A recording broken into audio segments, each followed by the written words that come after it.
Either sit on the sideline and watch us swim or jump in with us. Don't walk in, dive in that thing. Jump in all the way in. So it's your boy E.T. Sit or swim. And if you're gonna sit and watch me swim, don't get jealous. Today's show is brought to you by Organifi. Organifi is an organic superfood supplement line that makes quality, trusted nutrition convenient and accessible. Their most popular product, the green juice, solves the problem of juicing greens on the go. We all know that we need to get those fruits and greens and vegetables and all that in our diets, guys, and here's a quick and easy way to get it. You just add water, drink, and let your body soak up the benefits. Visit Organifi.com to learn more about an exciting offer for you, our podcast listeners. That's Organifi, Organifi.com. I wake up every single day. I am who I say I am. And I get what I get because I live in beast mode. Stop being gazelles. You're not average. You're not even good. You were born to be great. What's going on, world? Welcome to another edition of the Secret to Success podcast. I'm your host, CJ, joined as always by the Bayesian sensation, Mr. Carl Wesley Phillips. What's going on, y'all? What it do? And the good Dr. Douglas Thomas. What is going on, Dr. Thomas? Hey, I went out to go walk this morning, pray to my Lord Jesus Christ and Savior. I turned back around, it was 39 degrees. I was waiting for. I was like, "Yo, you went out at 30-something?" Oh, no, wow. I turned back around. I told the Lord we're gonna have to have another. We're gonna have to do it another way. We're gonna have to find another way to connect. We're gonna have to find another way to connect. The 30 degrees, I can't do it. It's almost June, bro. I'm like, yo, this don't make sense. Yeah, nah. Well, we'll be in the This in don't the make 90s. sense. We shall be in the 90s. So you coming down here this weekend, though, right? E? Or no? No, what's this weekend? No. Never mind. No. I heard you were coming down here this weekend on Sunday. No. Oh yeah. Oh yeah, if it's that, yeah, I'm coming for that. Oh yeah. Okay, Sunday in cool. and out. Absolutely. Oh, okay. Well, you know. Okay. That's how you I know wasn't you do thinking. too much traveling. I thought I was on break. Yeah, I thought I was on break for a while. Yeah, you are. Well, You you could be. I just heard a time rumor now. that you were coming down Yeah, here. no. You didn't tell me directly. This came Yeah, from but a MOG, source. right? MOG? Yeah. No. Game Changers. Right. So I'll be there. Yeah, I'll be there. Yeah. Okay. Yeah, Well, I'll be you know, there. Yeah. I don't mind putting up 40 by myself, dog. No, I know that. It wouldn't be the I'll first there. time. No, it won't be the last. It won't be the last. KD, you know what I'm saying? KD, that's why they call you KD. Yeah, no doubt. What was I gonna say? Carl, catch me up. What's going on, man? I don't like to just jump right in, man. I gotta catch me up. Let me know what's going on, what we working with. See if y'all ready to do some podcasting today. You feel me? Just you feel me? amazing weekend, man. I'll just drop it out there, but we did the first Make Real Estate Real program this weekend, and I'm sitting in the room blown away. First of all, let me say it like this. I think it's the first ETA program that ever went according to schedule. Like, we actually had a schedule, and it actually followed the schedule. We were supposed to be done at a certain time. It was done. And the hip-hop preacher wasn't there to talk for 3.5 hours, so I think everything went. But, man, when I just tell you, just an amazing experience, man. Jemal. I don't know who Jemal was trying to fool, but that boy is a born motivator. Like, I can't explain to y'all. That boy, he turned that event into, like, it's almost like if you're not getting this, like, something's wrong with you. Like, kind of thing. Like, he just made it so plain, so clear. I'm telling you, people was ready to run through the walls, then fix them and sell the house when it was done. But just an amazing Well, the people out there man. listening going, man, what are y'all even talking about? I guess I don't even know. It's not even available to the public at large yet, but why don't you tell us quickly what was going on there? I was there. I came in for the day. I was there for, one day and had to bounce out. But why don't you tell the people what was going on, just for them who don't know? Yep. So for a long time coming, man, we've been, of course, you guys heard Jemal on a podcast, a year ago, and we've been working on just creating a system where people can learn. You know, that Jemal's been doing the real estate thing for like 20 plus years now. And this weekend was like the culmination of our work over the last, his 20 years, but the last couple of years for us just putting it together. And we literally put a program together where, you can come and learn firsthand from Jemal, like firsthand, his system, his process, how he's done it, how real estate is not risky, you know what I mean? Like how he has, these formulas that he uses to make sure each property is cash flowing, gaining equity, that kind of stuff, man. And the first group of people, actually, y'all hear us keep talking about these trips that y'all missing, but this first group was largely from Jamaica, the same group of people that went to Jamaica with us. They were kind of like the pilot group that we did, our beta testing group, man. And when I just tell you, everybody walked away from there with their mind blown. I'm not going to go into too much of it, but let me just say you had every resource that Jemal has, you had access to that day and beyond. That's literally the experience that people had. So all the resources that he's used to, to do what he's done in the last couple of years, like he made that available to this group, man. I'm just telling you, it was hands down one of the best seminars, and in that regard that I've ever been to. No knock to the ETA conferences, we killing them too. But in terms of that kind of event, a real estate event, yeah, hands down, like nothing compared to it, man. You walked away with every piece of information to go make this thing happen. Yeah, no question, man. So shout out to Jemal for making that happen. That was I was there the first day, and I was just blown away by the information. And then I saw the second day, you guys hit the Home Depot, went out to some of Jamal's property. Did y'all go to your property? Come on, that was the first stop. Jamal set me up, man. The first stop. I'll be honest, and I kind of knew, dude. But being real, and for those of you that were in Dallas or Chicago when I spoke about it, I literally got this second property the same week that my grandmother passed. So it was, it was that moment. I saw the property before, but this time coming back, it's almost completely renovated. And dude, just walking into this property, and again, what I told Jemal put me on the spot, like, yo, Carl, how's it feel to be in here? And I got, everybody looking at me. I'm like, yo, it was like I choked up for a quick second, and I was like, yo, like my grandmother lives on. Like that's what it felt like for me. You know what I'm saying? Like this property represents her. Like it's something that my grandkids, and I will make sure they know the name of this property. I don't care what the address is. Like I named this property Sheila Hall. So my kids, when we talk about this property, will know, Sheila Hall existed, and this is, part of the legacy that I'll allow to live on in our family forever, man. So just, huge weekend, great stuff, man. Shout out to Jemal. It is not quite open to the public just yet, but we'll definitely let you guys know when it is. But just incredible stuff. E, what you have going on, man? Well, can we get an update on the church? I know I've seen it. I know we haven't had the official grand opening, but the church is looking amazing. I've seen it on FaceTime a bunch. What's going on, Pastor? Tell us about it. Let me tell you something, bro. I'm like, bro, it's like Carl said about the house. I'm just like, yeah, man. I'm just like, wow, God. You know what I'm saying? I built with an amazing team because I didn't, really. I mean, I think a lot of us put in work when we was doing the demo. You know what I'm saying? That's easy. Everybody was going in with sledgehammers, knocking walls down. That's a little microcosm for life too, ain't it? No, for real. It's easy to tear stuff down. A lot easier to tear it down than it is to build it back up. Build up. I promise you. I had a gentleman who, I think he used to service the medical facility when they were there, like he does, the sanitizing stuff, and he was like, yo, unbelievable. He was like, yo, when I came in, I was looking for like 8 feet high ceilings. He was like, yo, y'all blew that joker out. And then Mike, my next door neighbor, came. And when you walk in, man, just the marble floors. It's unbelievable, bro. The marble floors, like them suckers is glistening when you come in. It's drip. As the kids are they say, real drip, marble drip, or drip. are they like, you know what I'm saying? Like tile them suckers. marble. I'm going to be honest with you.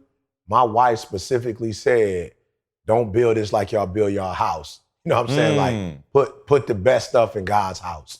I'm talking about upstairs. This a white marble upstairs. Man, I'm talking with about the crib, we're going with the faux marble. Oh, yeah. I'm talking about the thick slab. Marble. It's unbelievable, man. And we had what was crazy is we had a wedding in there. It's not finished, but it's like 85, 90%. But we had a wedding already scheduled. So it's like, Didi was like, guerrilla mode, like, yo, we have a deadline, May 4th. And so to have 200 plus people in there, man, the lights that Jamie got, man, it was just like, yo, I'm like, for real. I'm like, yo, if I die tomorrow, we built a church. Like, you know what I'm saying? Like, and not, like you said, not inferior, like semi, look like wood. It's, bro, Jamie got TVs all over the place. Oh, it's beautiful. It's one room is orange with the gray, and they got the orange chairs for the kids and the green chairs for the kids. Some expensive stuff, bro. And so yeah, man, it's just a great feeling to know, you know, that something will outlive you. And we've already been doing, you know, the assessment training. We've been training in there, and specifically because Didi was like, well, your space ain't finished yet. What you gonna do? I'm like, nope, we're just gonna go in this area because I want them to see excellence. But yeah, it blew my mind. Like I knew when Didi and Moni was like, nope, we're not doing it with the 8 feet ceilings. We're not doing that. We're gonna blow it out. I'm like, do y'all know how much more time that's gonna put on this construction project? And it did. It probably took an additional 6 months, you know, because they decided to go that way. When I tell you it's well worth it, bro, like, bro, I'm hurt because the wedding was like 200 plus. We almost was at capacity. It only fit 400. And so I'm like, shoot, we didn't build too small. We got to blow a wall out already. So no, great feeling. We've been going up there literally like a kid in the candy store. Didi and I have been up there every single day for hours, just either helping clean up or, like I said, training or just walking around. Like a couple times in my office, like, or not my office, but the training center we'll have, I just been walking in that room back and forth, looking at the white marble floor. Like, I always wanted to be able to afford white marble floors because, you know, when you go to Florida or you go to California and you go to those nice homes, they got that nice, you know, marble floor. And I'm like, yo, we got marble in this building, bro. It's unbelievable. Yeah, no, I can't wait to see it when we're coming back for the grand opening in July. The grand. Yeah. The grand. I'm excited, man. I, of course, you know, E had been taking me on tours via FaceTime, man. So I feel like I've seen it, but of course there's nothing come like a long way, y'all, there. since OSS, y'all. We come a long way since that little office, bro. We're borrowing, who was it, Pastor Trice's church? Yep. Yeah, we had borrowed this church and was like, hey, let us just slide in here before y'all. And now to see the vision come to life, you know, full-fledged. Crazy, bro. Dope, man. Crazy. What was I gonna say? Oh, quick update. We hadn't done our playoff update in a minute. Did y'all watch the game last night? Any of the game? I know you didn't, but Carl. I did the You be shocked. man, I did. Oh, you wow. did? I fell asleep. I watched the first half, fell asleep and woke up. I did the ET. I woke up with 3 minutes to go in the fourth quarter, so I got the important parts of it. Yeah, yep. And of course, Portland, goodbye. Gone fishing. Warriors running through them now. Looks like it's going to be an uncontested chip. Another one, even without KD. And yeah, I don't know what it is, man, but I don't want to say they look better without KD, but something happening. Them boys look Let me say this, real man. polished Let me say right this. now. You know, look, and I'm not the basketball expert. You know, football is my game. But let me just be real, bro. I'm like, if people got amnesia or something, because I keep hearing all of this, they better without KD. They better without KD. They don't need KD. And I'm saying, okay, I feel you 100% against Portland. I get it. I ain't tripping. But may I remind you that they got KD because of LeBron James? Like, you know what I'm saying? People like forgetting this. You know what I'm saying? People forgetting that when LeBron was playing up against Golden State Warriors, when Kyrie and Love went out, he still almost, I mean, he took them boys to the wire when them boys was hurt. When Kyrie and KD was healthy, he won the chip. You feel me? So I'm just like, yo, I'm confused why people are even having this conversation. Like LeBron ain't in right now. Because I think it was more so Golden State got comfy. Don't get it twisted. They was up 3-1, had 73. That was the best team in the league that year, won 73 games.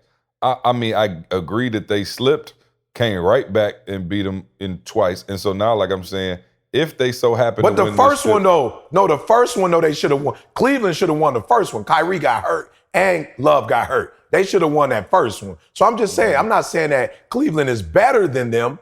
I'm just saying that don't get it twisted that Golden State wasn't running through people when LeBron was with Cleveland. It wasn't like they were sweeping LeBron. So that's why you need KD. More than likely, you're not going to. LeBron good for 2-3 games on his own, regardless. And that's what I'm saying. But that's what I'm trying to say. Like, don't forget the reason why KD came was because of LeBron. So the fact that LeBron is gone, yeah, you're going to run through the playoffs. But I'm just saying, people acting like they forgot why they asked KD to come on in the first place. It's because LeBron's a beast with Cleveland. So I'm just saying that if if KD end up leaving and LeBron end up stacking a cup, and can I just say this? And I ain't no LeBron. Like, I'm not against LeBron. I just grew up with a different style of basketball. But let's just understand that LeBron only needed one other player to make it competitive. You understand what I'm saying? Like, he didn't need 4 other players that were good on his team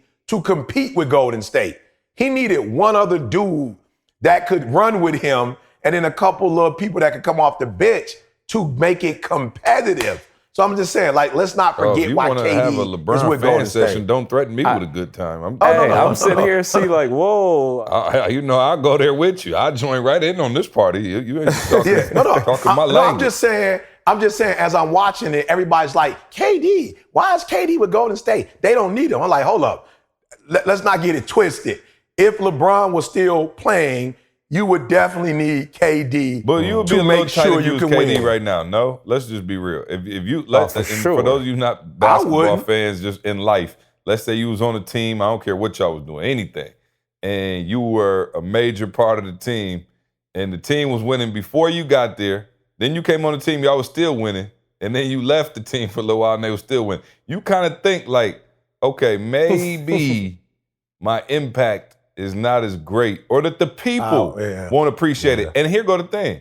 I think that it does bother him, and so I do think he's going to leave. Now, LeBron went and won a chip with Miami. Everybody, okay, cool. And then he went back and he won, one with Cleveland. And I'll tell you what, his one with Cleveland is worth 40 of the Miami one. Absolutely. You know what I'm saying? So KD now, all right, cool. These was cool. These was fun. But now you need to go somewhere else and win, because I do think KD is the second best player in the world besides LeBron when he's fully healthy. And LeBron, is a little older, and he may be, ready to do movies and all of that. And, I don't know. It could be on a downward slope. I'm not going to say that till I see it. But I do think KD is probably like, okay, I got these chips. They cool, but now I need to go get the chip, that kind of solidifies. And I'll be honest, as big a LeBron fan as I am, when he won them with Miami, it did not feel like complete. But then when he got that one with Cleveland, I was like, okay, there's the one. You got one. So what are you saying? So you saying KD need to go back to the Thunder? Is that what you're saying? I would actually love that, just from a fan standpoint, but I think he's going to go to New York with Kyrie. I don't know if that's enough to win it all, but hopefully they can build some pieces, because I know New York was salty. They thought they was getting Zion, and it wasn't meant to be. It wasn't meant to be. You know what I'm saying? I'm just going to say this, though, bro. Again, we're not basketball, but to see Jemal, you know what I'm saying, and his, glory, to see, when we was doing the conference last year, Josh doing his thing, especially when we were in Utah, we did the podcast and brought the two of them on, to see, the verified conference with Toe about to shine. We stacking what I'm saying? I'll be honest with you. I'm not sitting there going, I feel less. You know what I'm saying? Like, I feel like my impact is my impact. You feel what I'm saying? Like, what Jemal does and blow the whole frame out of real estate and help people to make money in a way that I couldn't help them, I don't feel bad. I know that my impact was my impact. Like, what I bring to the table is what I bring to the table. And I don't have to, you know what I'm saying? I don't got to go all with Here's the difference, though. Here's the difference. You also won chips before. So you're Curry in this situation. Right. You know what I'm saying? You got us here. Yep. Yeah, and all of them won chips in their own arena before coming here. So it's like everybody, the egos are not there because everybody had won. Think about it. Curry, Draymond, and them boys, Clay, they had already won. KD, the only one who was not a champion entering the frame. So he kind of came on and got his. So in this situation, of course, Curry ain't mad if KD come on and they win another chip because nobody's saying, oh, you couldn't have won one without KD because he already did. Does that make sense? Yeah. It does, but I'm just saying, to me, I just don't think Maul gonna be feeling some type of way. You know what I'm saying? Even though Again, Maul Maul already won a chip, though. Yeah, he Maul already was won. already a champion. Yeah. Maul was coming. Maul built that I got light you. way before he met us. So did Josh. Yeah. So that's the difference. I think, KD was coming over from, you had gotten beat, though. You know what I mean? You wasn't that guy like that. So, but anyway, I told y'all at the beginning of the year, middle of the year, end of the year, anybody who would listen, the Warriors gonna win. So all this is just a formality at this point. I don't see the East, Kawhi, Greek Freak. I love both of them, but you're not beating the Warriors. It's just you don't stand a chance. It's a team. It's a team. And anybody out there listening to us, become a part of a team, y'all. Like, I just believe with all my heart. I don't care how sweet one man is, one woman is. If you sweet by yourself, you only gonna go so far. If you are, like C always say, good on a great team, you got a much better chance, you know what I'm saying, of having a dynasty. Yep, and shout out to the Spartan dog, Draymond Green, who just been dominating the playoffs. Killing him. I thought it was interesting. I don't know if y'all saw it, that he said he hasn't been doing as much fighting with the refs and all of that. And he seemed to have locked in and just gotten more, focused on the game. But, man, I tell you, he's been the best player on the court in this series. And it's been incredible to watch because for whatever reason, like the regular season is not really his time to shine. But as soon as the playoffs come around, all of a sudden here come triple doubles. Here come, him playing point guard and just going crazy. So shout out to the Spartan Nation. To see Jemal out there repping is pretty dope. So. Carl, what are you about to say, Carl? Come on now. I was fighting with the gorilla. He ain't even heard me. No, I was saying the deep thing for me, just to what you said, is if you listen to the interviews that they said, everybody talked about team. Every single body talked about team. It wasn't mattering. Like, I watched the end of it where they got the little Western Conference trophy or whatever, and I think it was Clay that got up and he was like, yo, like, you call whichever name you want. Like, everybody contributed to this win. Like, it wasn't like, you know what I'm saying? It wasn't like this star-studded thing. Like, every person that touched the floor, they did something important. Like, I'm talking about Draymond hit that three at the end. Like, Draymond, and not necessarily scoring, but everybody did something important to contribute to that win. So it was just huge. When you talk about a team, man, everybody playing their role. Like, Draymond ain't trying to go score every bucket. What he's doing is pushing the tempo of the game, and that's throwing Portland all the way off. They can't keep up. They're still backing back. You know what I'm saying? So just to people listening, like, yo, play your part of the game and play well. You don't have to be the top scorer. You don't have to be, whatever. Just play your part to the best of your ability. Let me draw the connections between the sports and the, you know what I'm saying, topic. You know what I'm saying? Now you out your lane trying to tell people how to stay in their lane. You know what I'm saying? Unbelievable. Unbelievable. The irony, the irony. You know what I'm saying? Carl trying to draw, you know what I'm saying, get deep on me. He was that's doing my his thing, job. though. While telling people to stay in their thing. own lane. Carl, I'm done with you. I was about to make that comparison. Contrast. You know what I'm saying? Did y'all see where Draymond said, though, that his son, one of the things that contributed as well, he was watching his son play ball, and his son would shoot and then flop. You know what I'm saying? And Draymond was, right. According to the meme, was just like, whoa, he's flopping. So Draymond was like, yo, my son's watching me. Let me, you know what I'm saying? Like, I don't want him to think that's the game. Let me go out here and make my move. You know what I'm saying? So, so I think that, I don't know if y'all saw that, but I saw that meme earlier, and I thought that was like, wow, that's deep that his son, contributed to him saying, all right, let me get out here and switch my game up. And to those of you listening, your kids watching you as you complaining, you see, that's how it's really done. You feel me? Don't play. See, like, you know what I'm saying? Show Carl how you segue that thing. You know what I'm saying? Hey, on a serious tip, I ran for Ty. It's going to be a long podcast, Carl. I know, I can tell. Hey, y'all know Ram Fatai. I was talking to them. They were there this weekend, and they said that they do a game with their kids. And I'm like, yo, this is genius. They do a game with their kids where they just kind of like, instead of asking your kids, like, what you think about the family and all that, like, yo, let's imitate each other. Like, you pretend to be me. Like, let's just play the game. Like, we'll guess who, you know what I'm saying? Let's I don't want to play that game. I'm about to say. Hey, when I tell you, like, I literally came home and did it yesterday. And when I tell you, like, again, your kids are watching. For me, Jessie was like, the computer is up, and she was pretending to be typing on the computer. Jordan was like, I'm on the phone. And I'm just like, not knocking me, but like, yo, they're watching you, and you got to be real careful exactly what you're doing, because they're watching your actions. They ain't hearing what you're saying. Yeah. They're seeing your actions. I know that's right. So it's just, that's real. Yeah, wow. Yeah, well, who gonna act like Avery is the question. That's what I'm trying to see. She told me, I think I was telling Didi the other day, so mind you, they have like a little crawl space. I don't even know, it's like a little small door in like the closet in their room. And I don't know how, but some kind of way they got the door open, even though there's like a bunch of stuff in front of it. And we're crawling back in the little crawl space. And then all of them came out, but they were like, I guess like the insulation, they stood up and was like, the insulation got stuck to their body. So they were itching like crazy. So Sydney, my niece, and Trey come down the stairs. They both itching like crazy with yellow stuff all over their body. Avery comes down just in her drawers talking about, I told him not to go in there. I told him not to go in there. Mind you, she more covered with insulation than they are. She got yellow stuff all over her body. So I'm sitting there, I look at her, I'll say, Avery, come here. I said, if you told them not to go in there, why did you go in there? And she looked at me, ignoring me.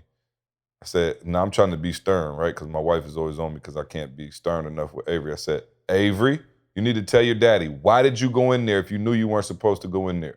She looked me dead in my face and said, you smell like a girl, daddy, and just walked away. What? I was like, yo, what? Excuse me? No, she literally was like, you smell like a girl, and just walked away. I looked at Candace, I was like, yo, help me. What am I supposed to do in this situation? Candace was just like, yo, I got her. She ran off. I was like, yo. So anyway, if somebody got to act like Avery, it is, yeah, we're going to be in trouble around this joint. World of trouble. Little girl. She been here before. That's all I'm saying.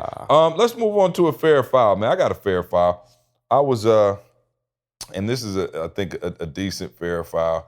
I was on the airplane, and we fly a lot, so I got some decent mileage, and ended up in ET seat up in 2B on the plane. You know what I'm saying? And yeah, exactly. So, feeling myself, got a nice little coffee before everybody sat down. Nice flight attendant, a gentleman, attentive to everybody in first class, the whole nine. So Ian, maybe you can help me out with this because I don't fly first as much as you.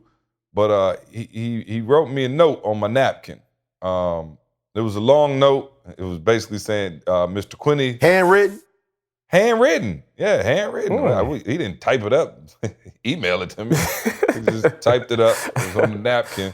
And he wrote a handwritten on a napkin thing that just said, hey, Mr. Quinney, thank you so much for flying Delta. You are, appreciated. It's been a pleasure serving you on the flight. The whole nine. So I was like, oh, okay, that's different. I'm not used to getting handwritten notes on the plane or whatever. And about 5 minutes later, Carl, they came through collecting trash. I was done with my drink, and I balled the napkin up, stuck it in the cup, tossed it in the trash.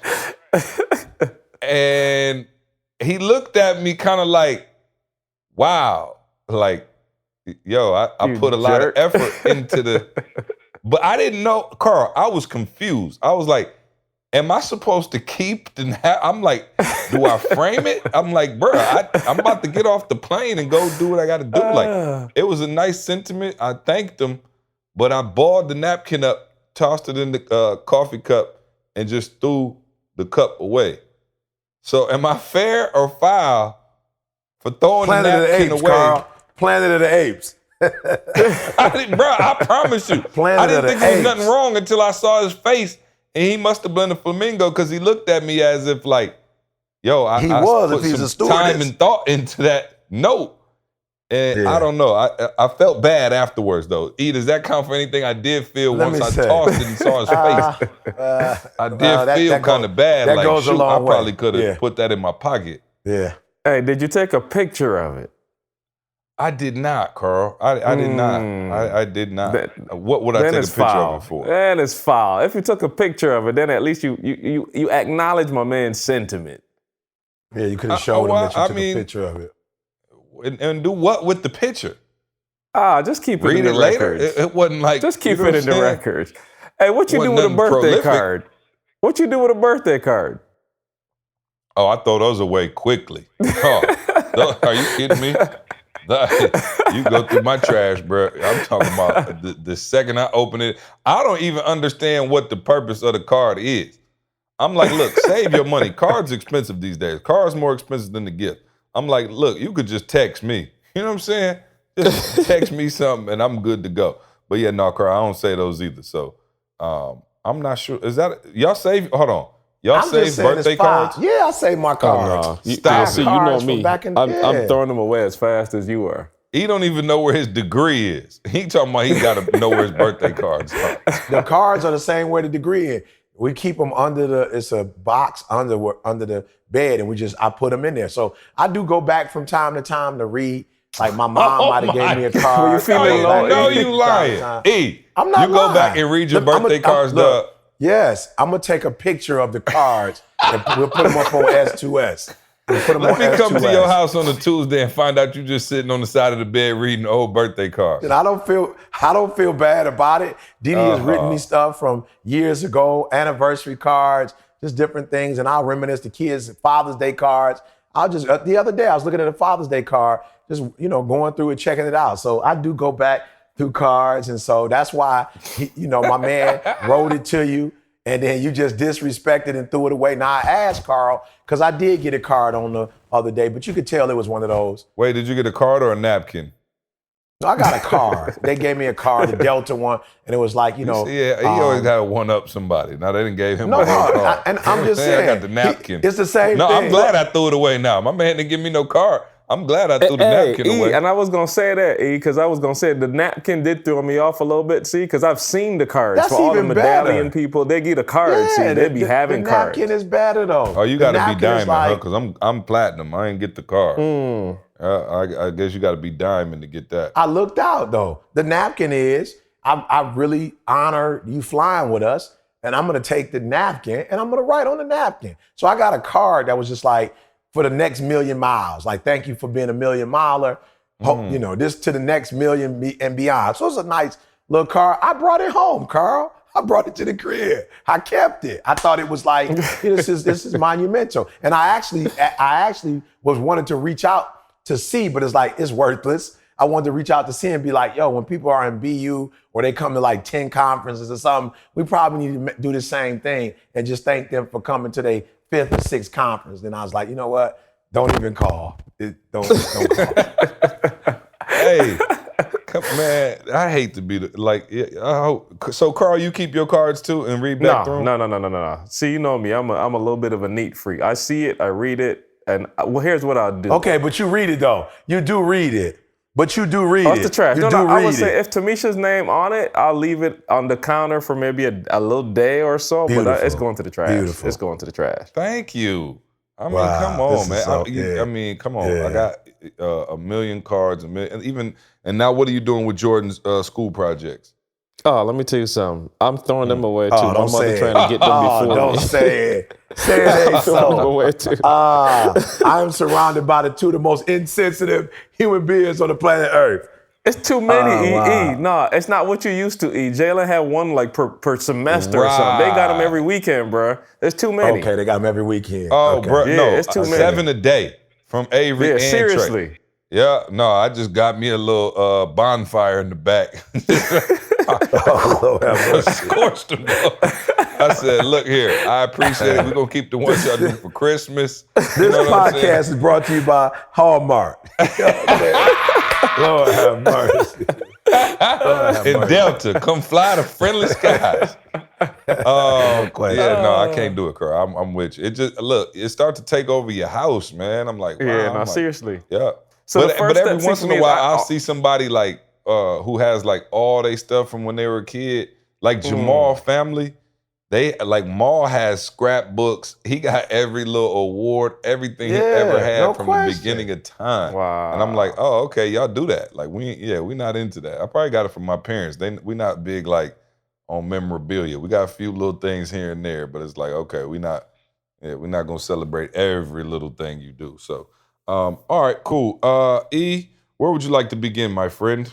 I have a few things, but I would like to defer to age over beauty. I'd like to. Right now, I'm actually looking for my cards so I can take a video of them. You feel me? I'm literally under my bed right now. Go to the S2S podcast page, and Please.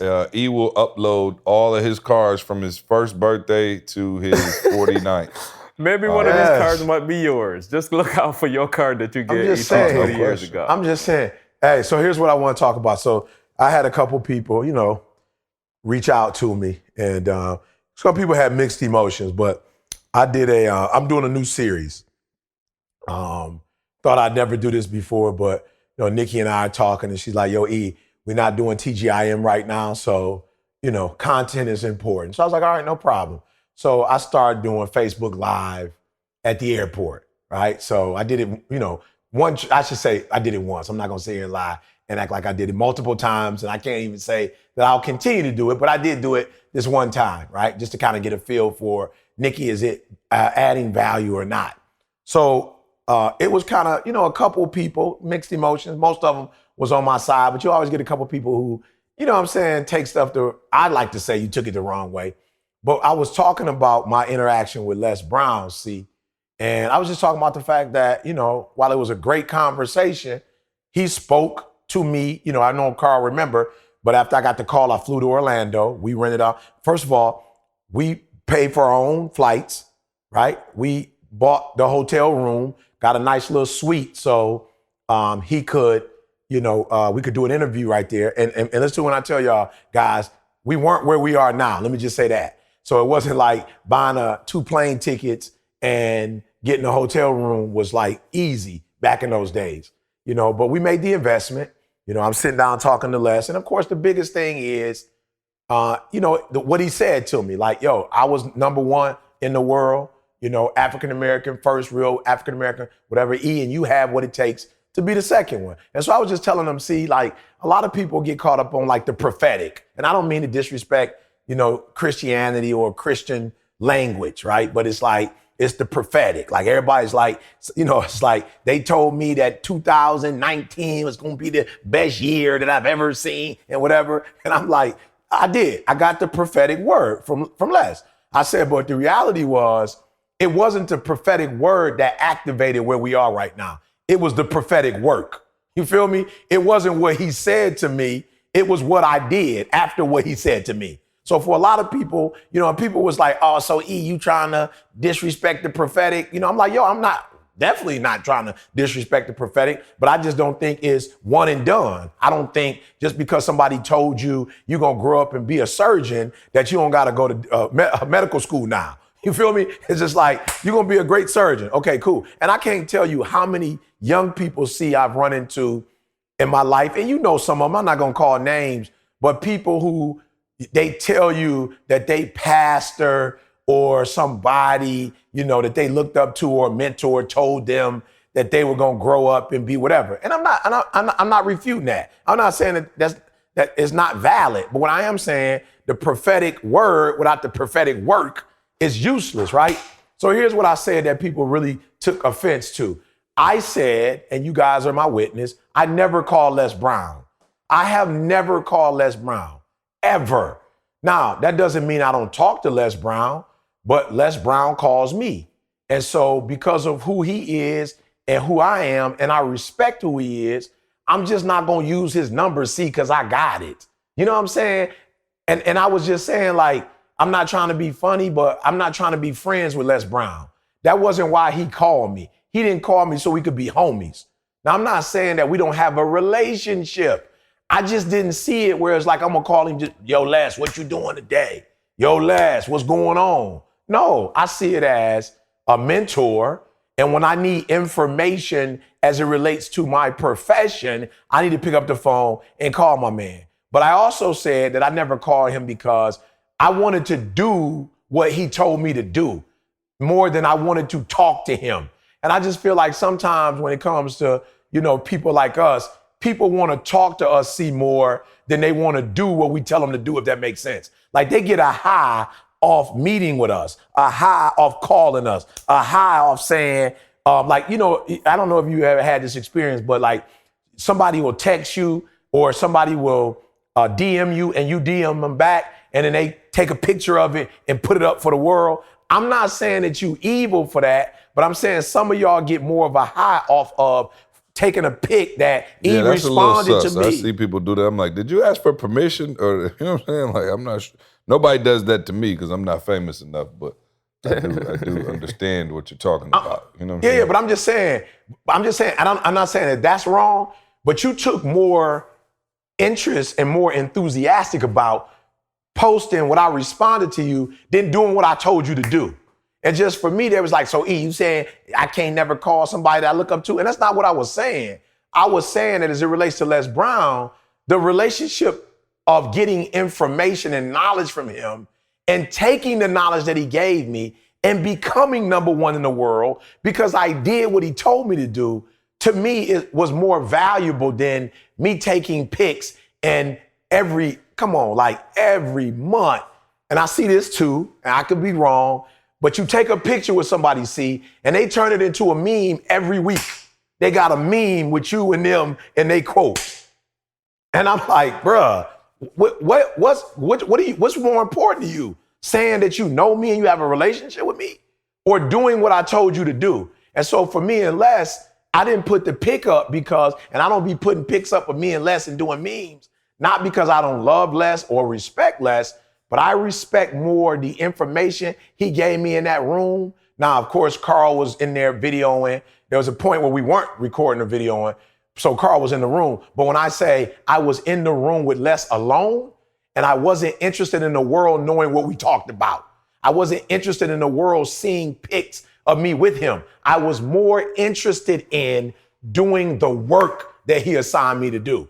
And as a result of doing the work that he assigned me to do, being that he was a guru and he knew what he was talking about, I believe that's how I became number one. Not my association with Les didn't make me number one, but I haven't even shared the stage with Les. And you will hear people say, E, I want to share the stage with you. I'm not mad at you. I never was like, I'm going to be on the same stage as Les Brown one day. I wasn't interested in being on stage with Les. I was interested in doing what the guru told me to do.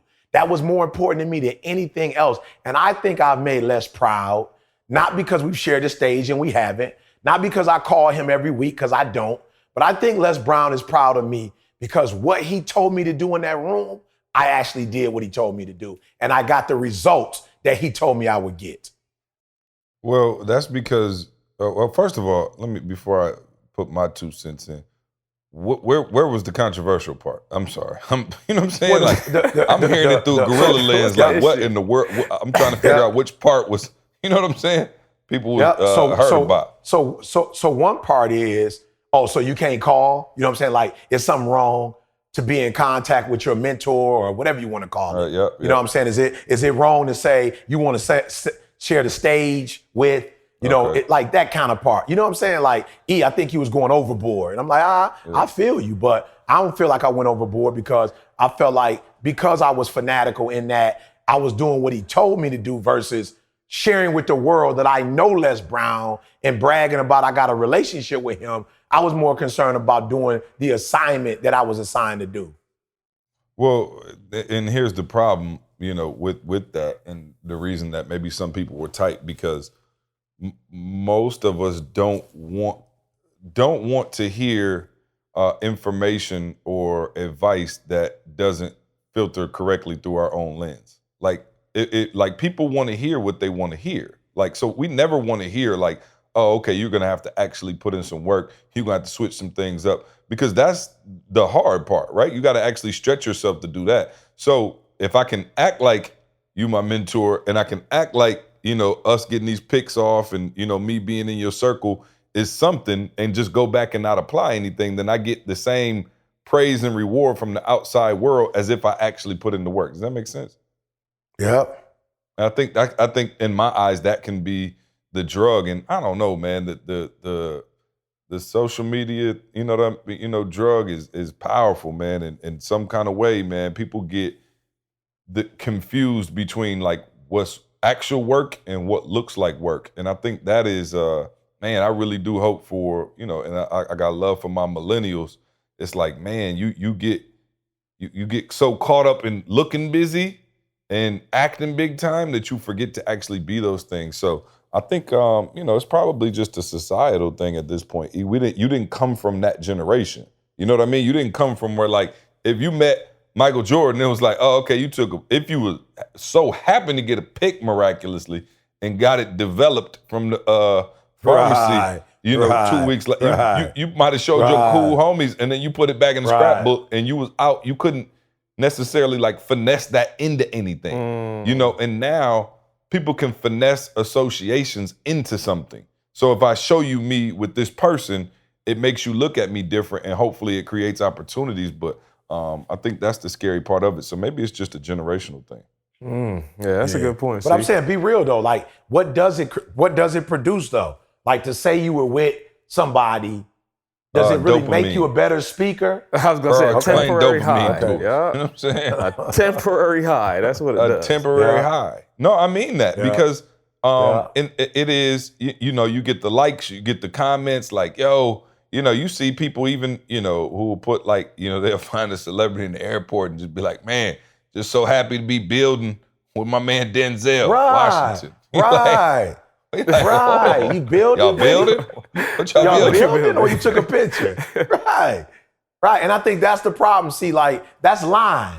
You feel me? Like, you're being manipulative. You know what I'm saying? Like, it's not the truth. Like, Denzel's not your acting coach. Or he didn't give you no tips on acting. You saw my man in the airport and took a picture with him. And okay, so let me ask you this. Okay, so so it's okay. You met Denzel May 13th.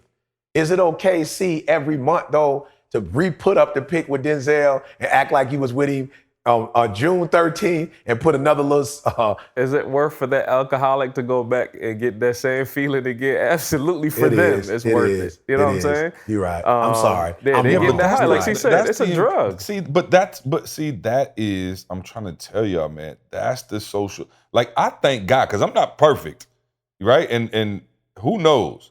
But I thank God that social media wasn't popping when we were trying to blow up. For sure. Like, I really do. That's real. Because I'm like, man, I maybe not but I may have felt pressured to try to be something that we weren't.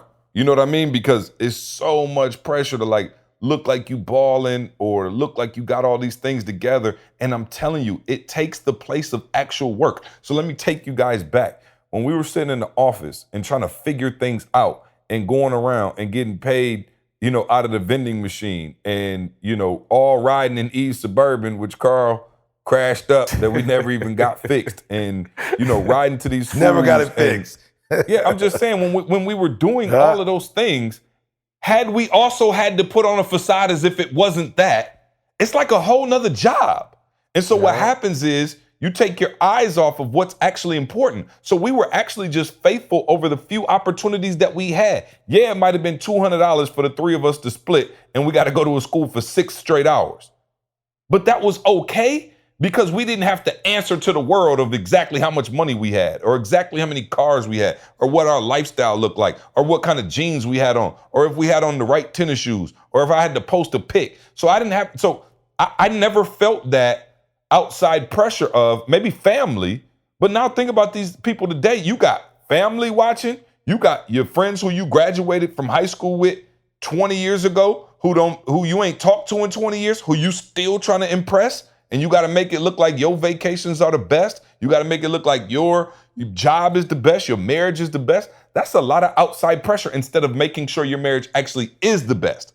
And so I just want to focus on me. I want to focus on business. I want to focus on my team, the staff, my family, and actually put the work into that. And then am I saying social media is terrible? No, because those of us who just let it be a reflection of our lives, who genuinely just want to share with the world what we're doing, I think is cool. But I think the pressure now, and I think the job aspect of it, because don't get it twisted. If you're on social media for 2-3 hours a day, it's a job. Like It's a whether you full-time job. like looking at other people's stuff or posting your own stuff, it turns into a job. And I just thank God that when we were in those, what people would consider dark days, I would never say it was dark, because I had a lot of fun during that time. And it was actually fun building and creating and seeing something that you built come to life. So to your point, E, we wouldn't have to post a picture from 2 months ago, because hopefully we created a new picture 2 months later and something else to post, because we're constantly in building mode. But people get so caught up in making it look like that. So guess what? If I don't have another moment, I got to still make it look like that. So let me throw up that throwback Thursday, one Thursday later, of me and Denzel again. And so Hey, I'm did just, y'all see? yeah, go for it. I'm sorry. I was saying, did y'all see Jer's post? I'm sure y'all saw it. Jer's, our boy David Chance, he put a post up that I was just like, whoa. He said, what if your followers could see you between your last Yes, two Carl, I posts? saw Would they that. still follow Yes, you? I was saw like, that, okay, Carl. shut Yes. social media down. Yes. That's just as real as it gets. Like your last two posts, just whatever you did between them last two posts, would they still follow you if they could see it? And see to what you're saying, for us, yes. We could post New City Academy. Oh, I drove by there the other day, by the way, and I saw it closed down. I didn't even know. That was hurt. I was hurt. That was like one of the first schools that we went to right from the office at Michigan State. 100%. I'm talking about New City Academy. We could post that, then we could go back and post Sexton. You know what I'm saying? Like an hour later, we could go back and post somebody. You see what I'm saying? So the question to everybody that's posting and doing that, like, yo, for real, can you substantiate it by showing what you did between them last two posts? Just give me a random photo with you, not scripted, not planned, not with a celebrity, not with, your best life, and see if you still got them followers. I'm like, if that don't challenge you, what you're doing with social media, then yeah, you just ain't even about nothing for real. Yeah, people searching for moments instead of creating them. Like, yo, you got to create it. One of my favorite lines E ever said was, the dream can be had by anyone. The memory must be made.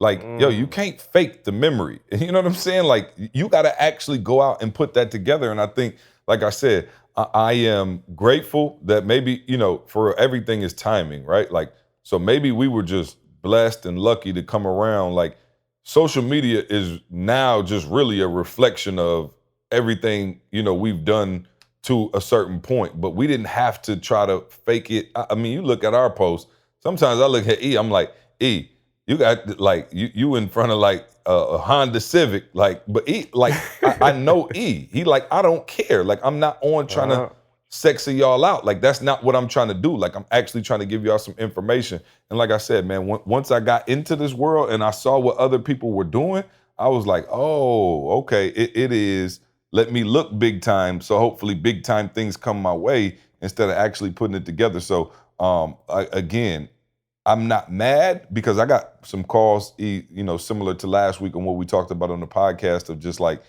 again, similar to what we talked about, not using, not blowing somebody up every 5 seconds, or trying to, piggyback or coattail, other people's success, and really putting it together yourself. And people are like, yo, how do I put it together?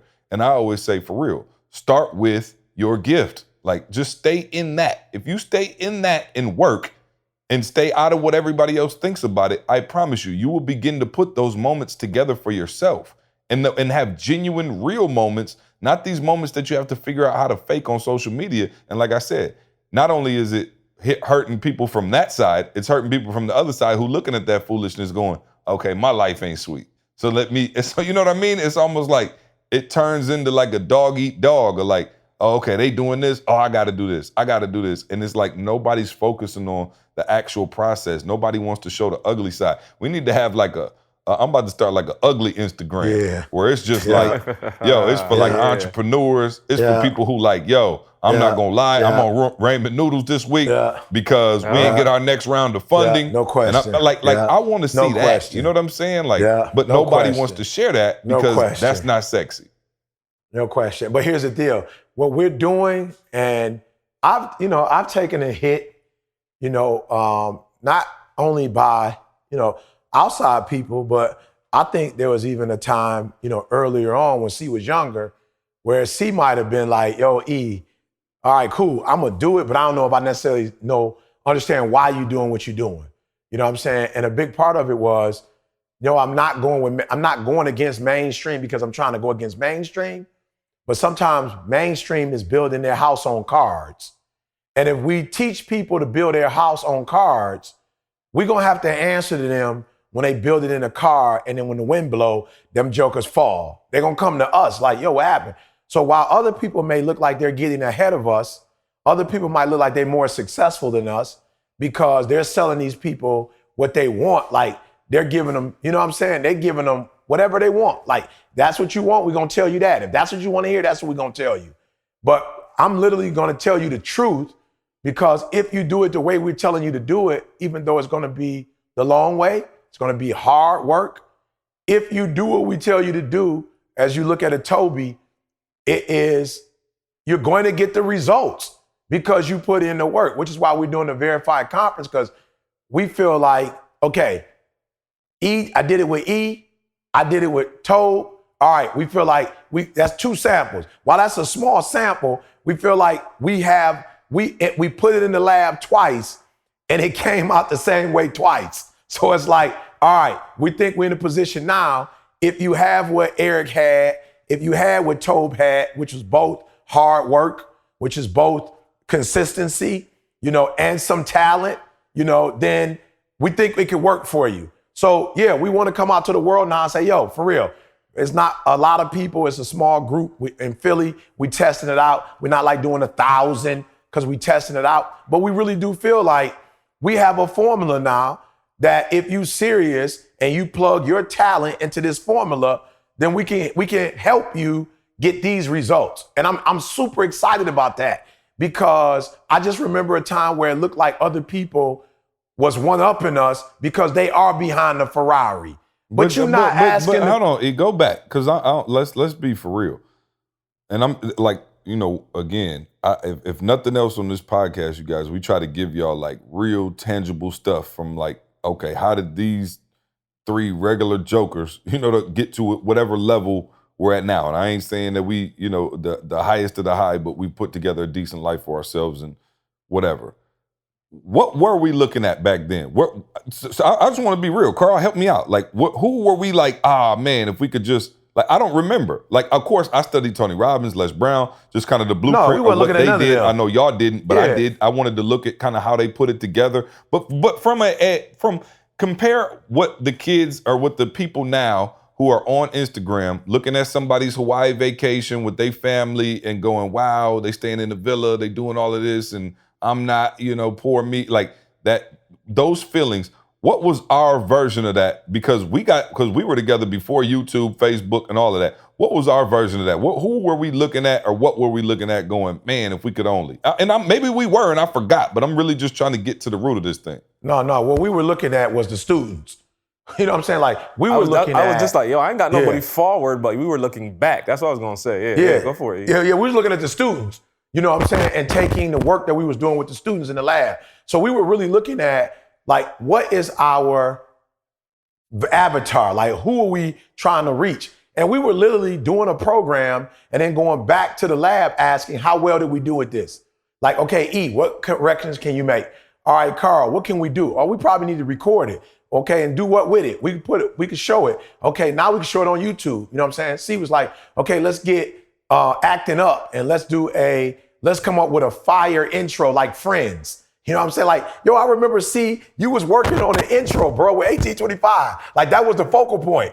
You was trying to do a fire intro. You know what I'm saying? So we walking through campus, going to the dorms, taking pics, videos, and you were trying to create the character. All right, Tim City gonna be this character. Okay, Marshawn gonna be this character. All right, what's her name? Connie and Rachel gonna be this character. Like, that's what you was on. That's what we was focused on. Carl was focused on, I gotta make sure Mr. B gave us this sound system. I gotta make sure that the sound system is tight. And then when we do the video's tight. Like, we were literally working on the work.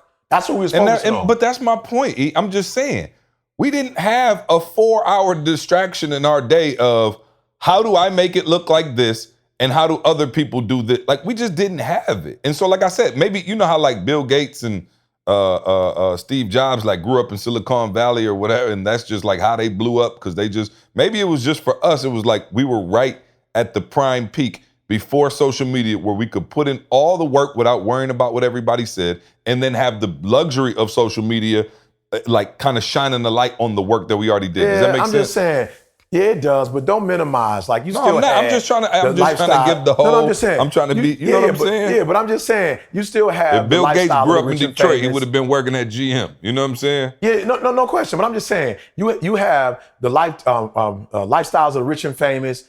You do have people on campus driving a certain kind of car. You do have people, like, maybe not on the level that social media is, but that pressure was still there. We just weren't into it, bruh. We weren't we saw trying to impress other people or worried about what other people thought. We saw it as a distraction to what we was doing. So we was just locked in. And then the cool thing about it was, because we weren't alone, like a lot of these people are, a lot of people doing business by themselves, we had each other. So I think it was easier for us to distract, to like not worry about that, to kill the noise, because we had each other to reinforce, yo, that's fire, or that's good, or that's that. So we had actually created our own community that kind of was an insulation, if you will, to all that other stuff. So we dealt with it, of course, not on the same level as social media, but we still had to deal with how people saw us on campus. There was still a newspaper on campus. There was people still talking on campus. There was still little pockets of, groups on campus. Like, it wasn't like we was working in heaven. So we still had people who were hating on us, people who may not have been hating but didn't understand. We had people who thought what we was doing was a waste of time. But I think we were so locked and loaded on the work and what we wanted to get accomplished that we wasn't thinking about nothing else. And I just think we blew up because we're still doing that. Like, you still see us with helping the people in real estate. You still see me at a school, in Zanesville, Ohio. Bruh, I'm gonna tell y'all, when I walked out with at first it was like, this Zanesville. You know what I'm saying? Like, I'm not trying to be funny, but they call themselves small town USA. It's a rural community. They don't have a Walmart, super Walmart. They got to go into town. Like, this is a school K through 12 where kids have been given up on. They should either be in prison or they should be dead. It's a population of probably no more than 50,000, 40,000 people at best in this little, it ain't even a city, doggone, it's a town. So when I went with the academic regalia. See, at first I was like, you know what? I probably should just wear like maybe some jeans and a little sport coat, because you know what I'm saying? The mean income probably there ain't even $30,000. So I was just like, you know what? I said, no, wear the academic regalia. Let these kids see what it would look like if they went to and got an advanced degree. You know what I'm saying? Now, you could take it off once you start speaking, but no, give them the whole. I put the Michigan State boy on. You know what I'm saying? There's somebody from BU made for me. I put all the stuff on, bro. Put the shoes on, the whole nine. But I think why we're so sweet is because we still doing Zanesville. We didn't get to a point where it's like, no, that's beneath us. I had to fly to Columbus, drive an hour. It's in no man's land. It's like cows and backwoods, bro. Like, I didn't even grow up like that. And 95% of their population was not, people of color. So that they looking like, I'm like one of the first speakers from, number one motivational speaker in the world. They couldn't believe it. They like, yo, we watch your videos. Like, yo, we can't believe you in our little small town, and not for a college. You here for a high school. You're here for a group of kids who not necessarily going to college. I think only 3 or 4 out of them that graduated, was going to college. But you should have saw the look on their face like, yo, you would come to our town?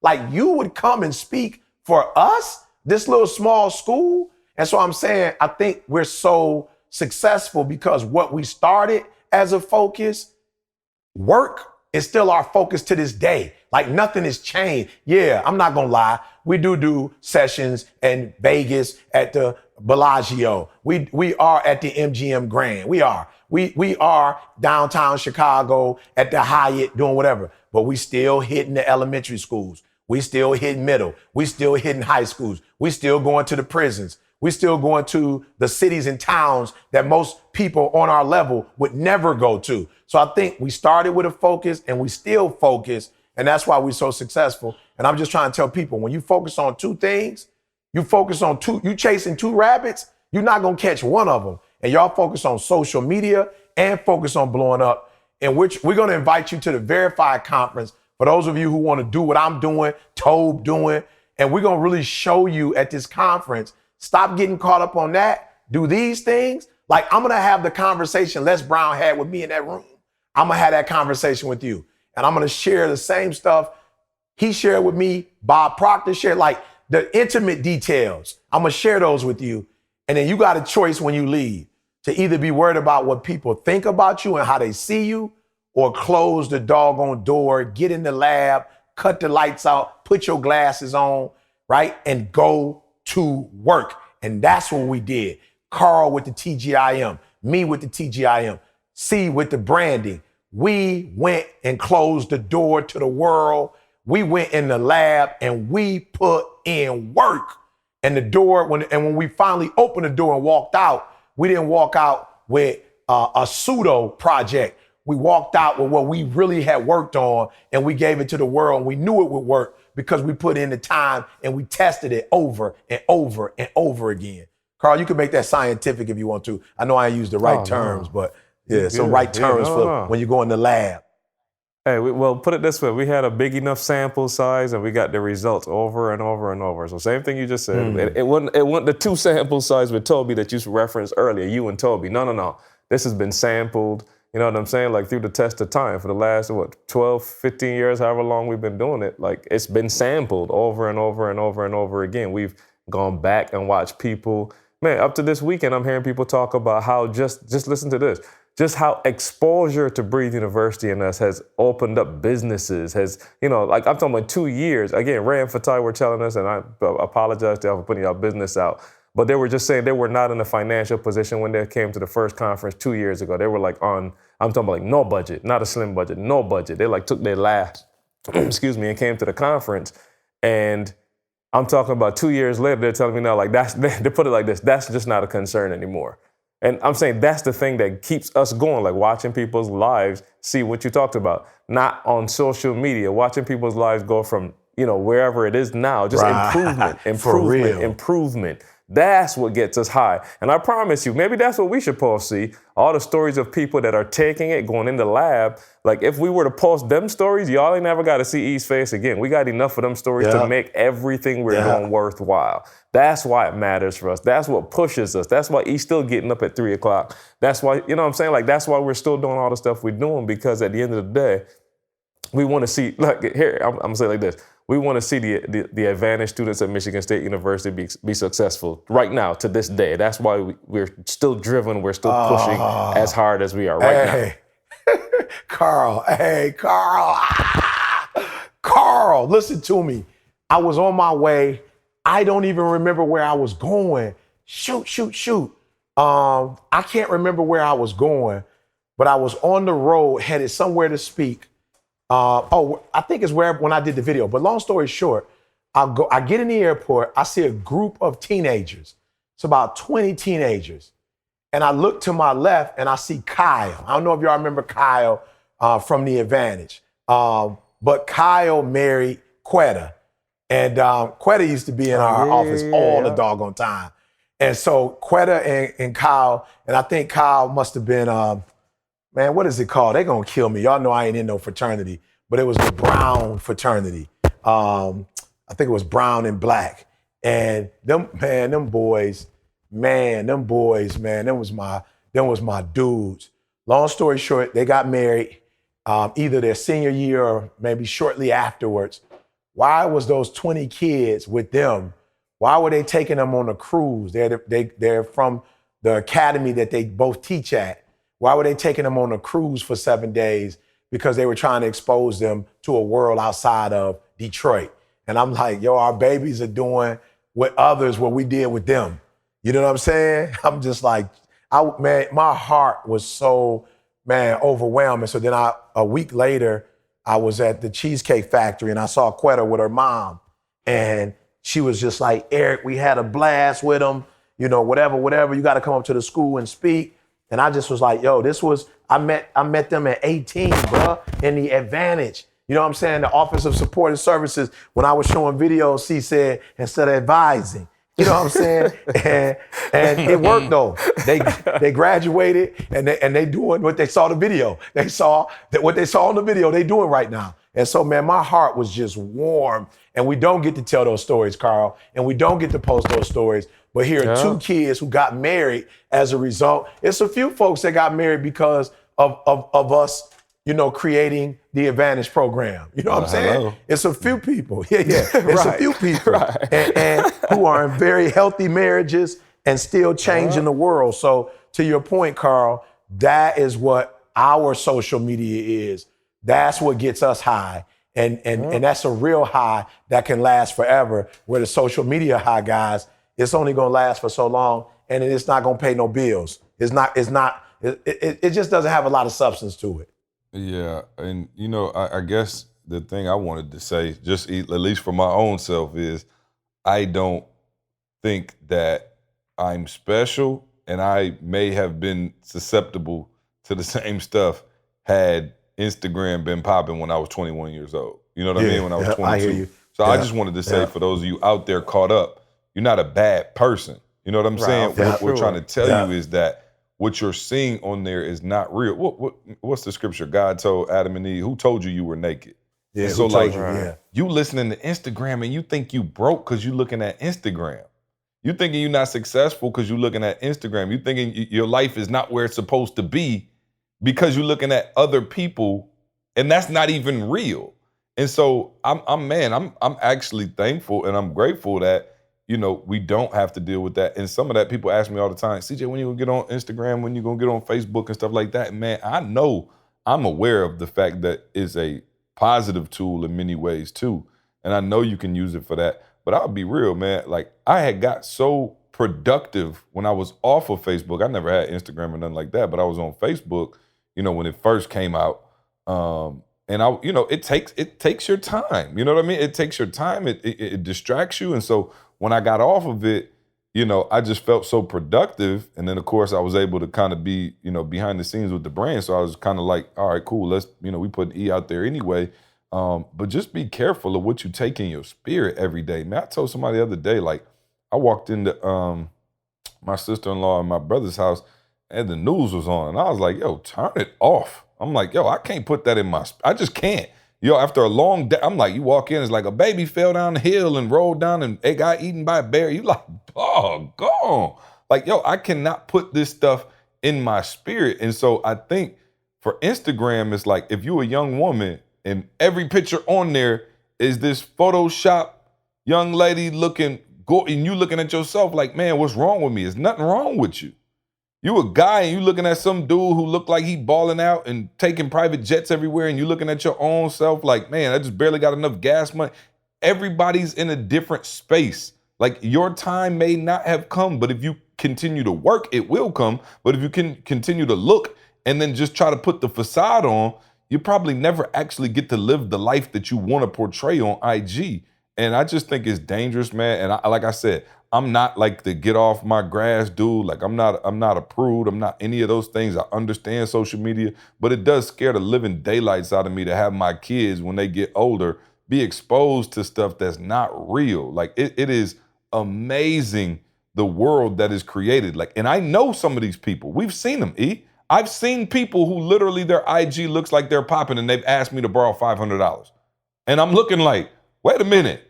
I just saw what happened to I thought that Miami trip, but you letting people fool you, man. And it just, that Miami trip. Oh, well. That Miami. He was almost about to say a name, Carl. He was getting close. No, I'm just worried. I'm worried about it. I'm worried about it. I'm just saying, I'm worried for my kids. I'm good. I'm grown. I just saw, listen to what I'm saying. See, I just heard or saw, I don't know if it was NPR or something. They were talking about a kid that literally has had, I don't think the person was 20 years old yet, and they had multiple surgeries just for Instagram. Like, just to have the appearance that they're, I'm serious, like, this ain't no joke. So I'm glad C you brought that up. Like C said, like, yo, I wore the XXX shirt too, C, you know what I'm saying? Like, y'all know I'm the skinniest dude in the whole group. I wore XXX because that's the thing we was doing then. I wore the baggy jeans and the Tim's. So see, you're right. If we were growing up now, we might have been the same. I can't tell you. No question. And that was my point, girl. I didn't want to make it seem like I was high and mighty and like unsusceptible to peer pressure. I'm just thanking God that we didn't have to come up. Now, like I said, E always marched to the beat of his own drum, probably more so than any average human on the planet. But had I been growing up and I had my IG and we was running around getting $200, like all eating at Waffle House off of, one plate, I might have been like, yo, let's just stop by the roof, Chris, and stand outside of the roof, Chris, take a flick and put it up. You know what I'm saying? Just got done, just got done with that porterhouse. You know what I'm saying? Like, bro, it's real. And I'm like, yo, as long as you, he said it, it's impossible to chase two rabbits. As long as you want to focus on looking like you blew up and trying to blow up, it ain't gonna work. Oh. So let me say this too, because what C said, I don't want you to be like, well, I'm like, C, I don't have no Instagram. I don't have no, that's not all we're saying. The other half we're saying is not to be influenced by it, right? That's what we're saying. So don't go, I don't be on it posting, I keep a low profile. Okay, maybe you do, but that don't mean you're not being influenced by it. And to C's point, there were a lot, bruh, I'm telling you, when we was growing up, my grandmother, I told y'all, I don't know what grade she didn't finish. Like, I'm not sure. Like, I don't want to be putting it out there. I know she didn't go to high school. I know that, right? I don't remember nobody talking about her being in high school. I don't know about middle school. But all I know is my grandma didn't even have a career. So for the most part, they lived in, housing developments. I mean, that's what it was. But can I tell you something? See, even to this day, I just really realized now that we're on like a different economic status, I knew that they didn't have what we had, but I didn't even know that when you lived in the projects, see, like, I didn't understand the government was hooking you up, and I didn't know you didn't really have, you was living under the median, whatever that is. Like, I didn't know all that stuff. Why? Because it wasn't like they wasn't telling us stuff. Like, now I can go online and find out, is the Impossible Burger healthy? You know what I'm saying? What is GMO? Bro, I ain't know that kind of stuff back in the day. It's just the internet feeds you with certain things that make you aware of things that you weren't aware of before. So when my cousins was going to like Cody High, and they was dealing with the stuff that they was dealing with on the other side of the railroad track, like, bro, I did not know that they were in that kind of danger. I didn't know when we was in the projects, bro, that, danger for our lives. Why? My mom dropped me off. We was there for maybe a day or two while my mom was working or doing whatever she was doing. I did not know. But with the internet now, it's like, how much money you got, and now you comparing it to what some other group has, and you like, we poor, and now woe is me. Whereas we was making, like, okay, C always tease me, but for those of you who my age, you're gonna know what I'm talking about. We used to raise sticks in the water. So when it rained, we used to take sticks and put sticks in the water. And nobody knew that was not a game, Carl. Nobody knew that was what poor people did. We didn't know. We was all doing it. We would make slingshots out of a piece of wood. Then we put a nail in with a rubber band and a clothespin and take the bottle top and put it on and be shooting each other. We did not know that rich people went to a department store and bought one. We didn't know. Hey, you feel me? We didn't know. Reminded me of something though. You know what Instagram was back in the day? Lifestyles of the rich and famous. And famous, yeah. That's what it was. Robin Leach. Yeah, Robin Leach used to come on like That's what I was talking about Lifestyles of the earlier. rich That's and it, of the famous. rich They and just had a famous. palace. Yeah. He was like, wow. Yeah. And that was like, and the crazy part is though, it was like fiction. You know what I'm saying? We were so regular. Absolutely. That was just like, Fantasy fiction. Island. Yeah, you weren't trying to do that. Yeah, you weren't thinking you of could rich do and that. famous. That was the first Instagram. But now, see, if you living in the house that I live in, my kids could look at that and go, look at, stuff on TV or look at Instagram and go, we poor. They could go, we got a 745 Li, but it's a 2004. You know what I'm saying? I got a 745 Li, but it's got 75,000 miles on it. You feel me? Like that's the generation we live in now. Where we was coming from is always relative for sure. Yeah, you ain't never as high. But when nobody saying that when we was coming up. Yeah, when nobody saying that when we was coming up. Is those the Jordans?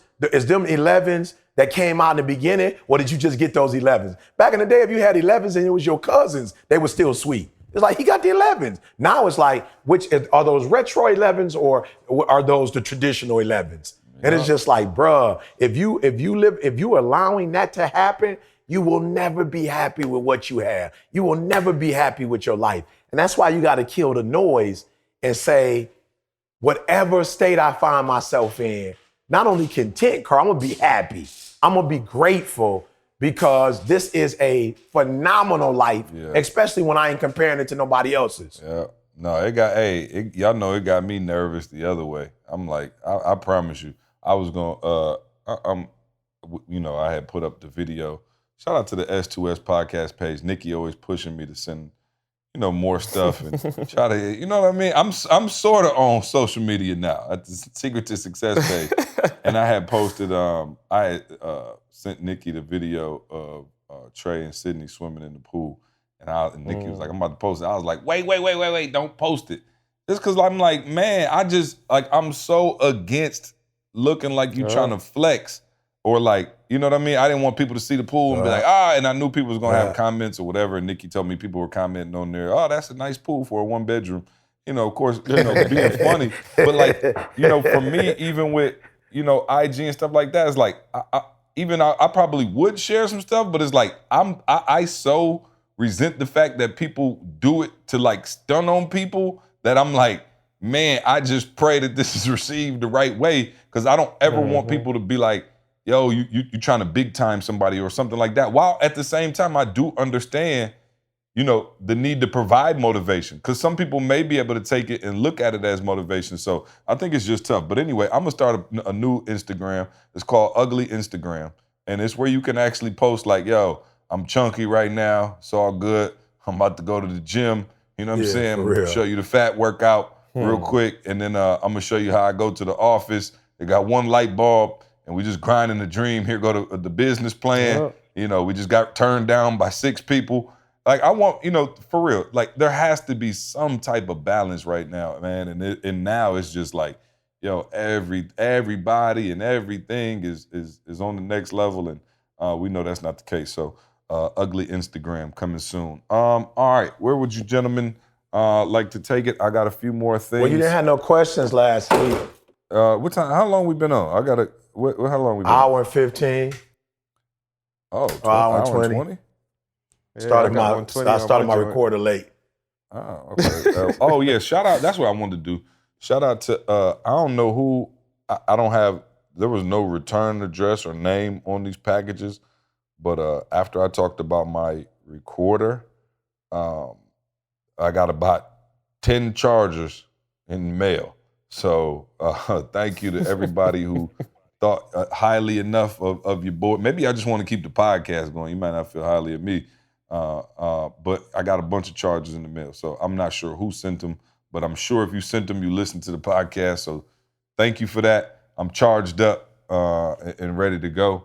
Also, if you want to be charged up and ready to go, Organifi. It's only one thing. If you want to stay plugged in, you know what I'm saying? Organifi.com, man. Shout out to Organifi. They sponsor this podcast, the superfood green juice powder that has kept all of us charged up on the podcast. E, have you been on your Organifi lately? Yeah, I have. But I ran out of the pure, so unfortunately I've been hitting the green. I don't like Come the green. over here. I got like 2 boxes of pure. Got E. some Stop pure. playing. I got pure got sitting in my shelf. Stop playing. Just sitting there. Carl is the direct connect. So Carl like ration it out. You know what I'm saying? Like your mom with Halloween candy. Yeah. She's like, look, you get another piece. You're like, Carl, come on, man. I got quit you. stalling I this got out. you. I'll bring some over as soon as we get off. Yeah, I gotta Toby keep you on juiced heavy. up. I had Toby fiending for it. So Toby just ordered some, man. We got the whole my crew, wife man. does it, man. My wife gives it to me like I'm a little kid. So if I don't have the pure, she don't have the pure, she'll make this concoction every morning and she'll drop it in like, drink it now while it's hot, because I know you like it hot. Like, don't let it sit there. Drink it now. I'm like, okay, I hate the green. She's like, but drink it now. And I love the green. It's my favorite one. That's why I pub it the most. I love the green. I don't know what y'all talking about. Pure is good too. Pure.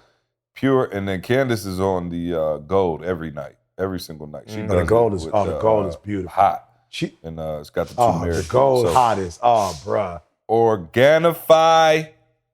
If you drink the gold, do it in the hot. And when you take a bathtub, get in the tub, get your little candle, your and get the Organifi gold. like wine. I'm telling you, sip that joint. I'm telling you, get your a nightcap of gold. I'm telling you. Yeah, no doubt. Get the nice You're little gonna thank nightcap. me. Organifi.com, ORGANIFI.com, promo code success, ORGANIFI, promo code success. All right, go check them out, man. Get your first order. Man, send some pictures. If you guys got the Organifi, if you want it right now, man, just send some pictures to S2S Podcast, and we'll repost it, man, and show you guys showing love to the Organifi. We also have another sponsor to this week's episode, man, Game Changers. All right, I'm super pumped. You heard me and E talking about it. E's going to be down here this weekend. We're training our speakers. We're certifying some new speakers. Listen to me, man. It's 2019, and you still trying to take your life to the next level.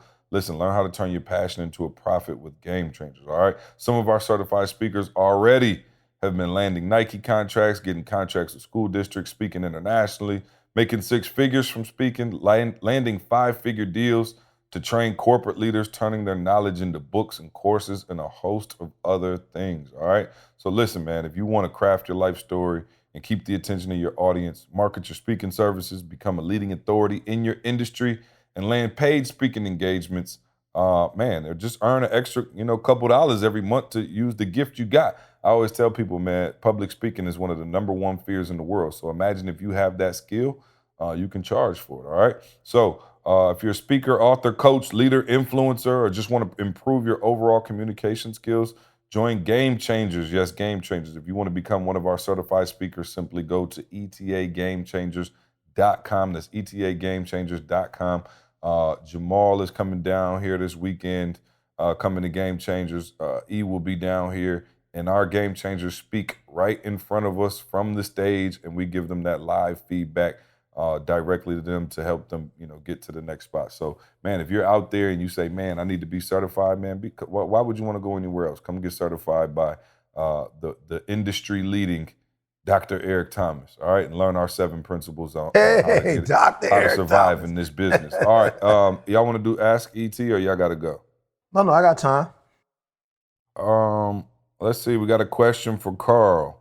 Lisa in North Carolina said, hey guys, love the podcast. You guys always have me dying laughing on my Friday commute. My question is for Carl. What do you do when you don't agree with CJ and ET? I'm a chameleon as well and don't like conflict. So I usually don't buck back even when I think my team is wrong. Well, so, first of all, you have to start with the assumption that I've ever been wrong, Lisa. Right. Now, I was just going to say that. I was like, so unfortunately for us, CJ is still batting like 99.9%. So we always, and just to be real, we've just defaulted to C's leadership because like he's not, like to this point, C's made one, and it's not even a deep mistake, but we joke about it with the shirts, like one mistake, you know what I mean? Everything else that he has put his mind to has been successful for. So 9 times out of 10, I'll just walk away pissed and hope that CJ fails. I'm being honest. I want him to fail one good time so that we could just get a little more leverage. Another on the next good time. Decision. You need one for the next decade, right, Carl? Say it again. I said you need one more mistake for this decade. That's it. That's it. We just want that one. other one I'm is hoping expired. that he mess up on one of them. But no, I honestly just don't have a problem deferring, man. When we got KD healthy and he's scoring, why Steph could chill for a minute. We're just gonna blow him out. Muhammad in London said, ET, I've heard you say you wake up early and then take naps. How long are your naps on average? Man, I ain't gonna lie to you, bro. I don't even be on no naps like that. But if I did take a nap, it'd be about 5 minutes, 10 minutes.